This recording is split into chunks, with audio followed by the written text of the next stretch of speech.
दोस्तों, सड़क से संसद तक जो एसआईआर है और वोट चोरी है, इसको लेकर दो तीन विवाद हैं। एक है एसआईआर को लेकर, दूसरा विवाद है वह है वोट चोरी का, और तीसरा है सुप्रीम कोर्ट में जो डेड वोटर्स हैं उनकी पेशी।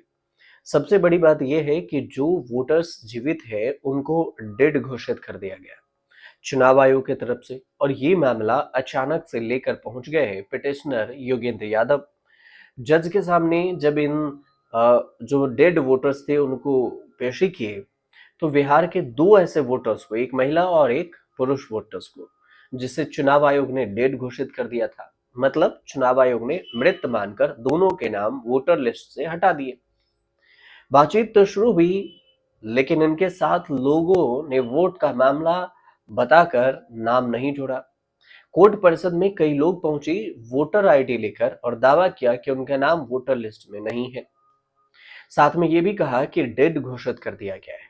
तो डेड लिस्ट में दो लोगों की पेशी हुई और योगेंद्र यादव ने सनसनी मचा दी।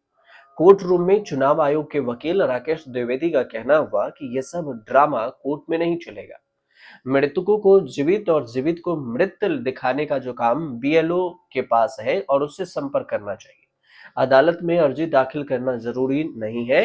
जज सूर्यकांत ने योगेंद्र यादव की दलील की तारीफ जरूर की, लेकिन ऑर्डर पास नहीं किया। बेंच ने योगेंद्र यादव को थैंक यू कहा कि हमें आपके दलील से मदद मिलेगी। कहा कि हमें अपने नागरिकों पर गर्व है और वो सुप्रीम कोर्ट में मौजूद है। सुनवाई अभी लगातार जारी ही है। इस सब के बीच में बिहार वोटर लिस्ट को लेकर जो कई तरह के विवाद हैं वो भी चल रहे हैं। चुनाव आयोग ये मना कर चुकी है कि 65 लाख वोटर्स जिनके नाम काटे हैं, वो नाम कैसे काटे हैं ये भी नहीं बता सकते, और दोबारा उसे जोड़ने का तो मतलब ही नहीं है। दूसरा विवाद है मिंता देवी जैसे जो महिला वोटर्स हैं उनका, जिनका दावा है कि मिंता देवी की उम्र 34 से 35 साल है, यही आसपास। और तीसरा विवाद है जो डेड लिस्ट में शामिल है उनका, जिसे जिंदा सुप्रीम कोर्ट में पेश किया गया और योगेंद्र यादव ने पेश किया। अब सबसे पहली बात कि जो महिला योगेंद्र यादव ने जिसे पेश किया है सुप्रीम कोर्ट में, वो महिला कौन है? तो वो महिला के बारे में बताया जा रहा है कि उनका वोटर लिस्ट में नाम काट दिया गया और उसे मृत घोषित कर दिया गया, इसलिए वो उनके साथ पहुंची। हालांकि जानकारी देने से मीडिया के सामने मना कर दिया गया। अब सुनवाई के अंत में सुप्रीम कोर्ट योगेंद्र यादव की दलील सुनकर इतना टिप्पणी जरूर किए कि हम आपकी बात से सहमत हो या ना हो, लेकिन आपका जो विश्लेषण है वो शानदार है। और ये टिप्पणी अदालत में मौजूद लोगों के लिए भी खास अहम थी, क्योंकि इससे संकेत ये मिला कि भले ही अदालत अंतिम निर्णय पर न पहुंचा हो, लेकिन तर्कों की गहराई को सराहा गया। लेकिन फिलहाल एसआईआर को लेकर भी बहस तेज है, और एक और चुनाव आयोग इसे वोटर लिस्ट को साफ सुथरा बता रही है और इसे साफ सुथरा करने की प्रक्रिया बता रही है, तो दूसरी तरफ विपक्षी दल, सामाजिक कार्यकर्ता और कई नागरिक इसे बड़े पैमाने पर वोटर लिस्ट का बहिष्कार का नजरिया मान रही है। सुप्रीम कोर्ट की जो सुनवाई है अभी आगे कंटिन्यू होनी है, लेकिन दोनों मोर्चा पर इंडिया गठबंधन ने माहौल गरमा दिया है।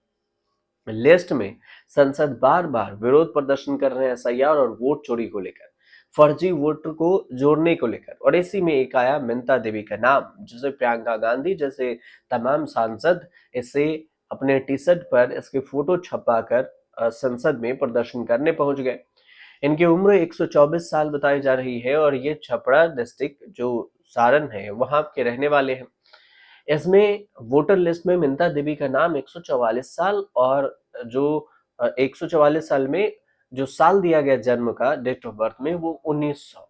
अब 1900 में समझिए जो जन्म डेट ऑफ बर्थ कैसे दे दिया गया। बाद में पता चला कि गलत मिस्टेक गलती से हो गया है। इसमें इसमें ये भी पता चला है एक जो दूसरा नाम है वो, कि सोशल मीडिया पर एक लेटर वायरल हुआ जिसमें 24/19 कश्मीरी गंज पते पर 50 से ज्यादा वोटर्स के पिता का नाम एक ही है, राम कमल दास। कांग्रेस ने इस पर आपत्ति जताई, वोट चोरी का आरोप लगाया, सवाल किया कि एक पिता के इतने बेटे कैसे हो सकते हैं। बवाल हुआ, सोशल मीडिया पर यह लिस्ट वायरल हुई, और इसके बाद सबसे बड़ा जो बेटा है इसका 72 साल का, छोटा 28 साल का। कईयों ने तो जन्म समान ही है कईयों के। कांग्रेस फर्जीवाड़ा का दावा कर रही है, चुनाव आयोग इसकी जांच कर रही है। लेकिन मीडिया की टीम जब जांच के लिए पहुंची तो पता ये चला कि ये जो जिस पते पर रजिस्टर्ड है, ये पता है राम जानकी मठ मंदिर परिषद का, जिसे आचार्य राम कमल दास ने स्थापित किया था।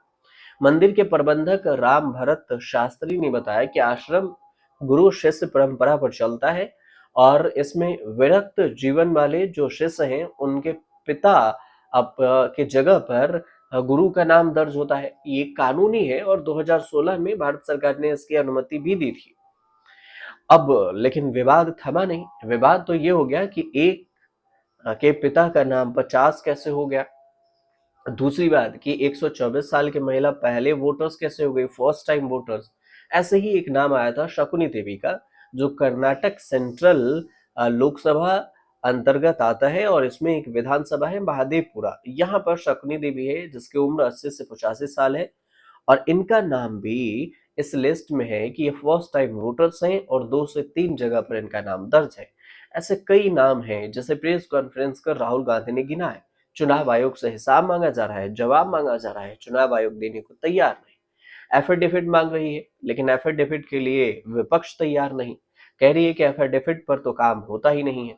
तो कुल मिलाकर ये पूरा विवाद है। आपको अगर सही लगे तो हमारे चैनल से जुड़िए, सब्सक्राइब जरूर कर लीजिए।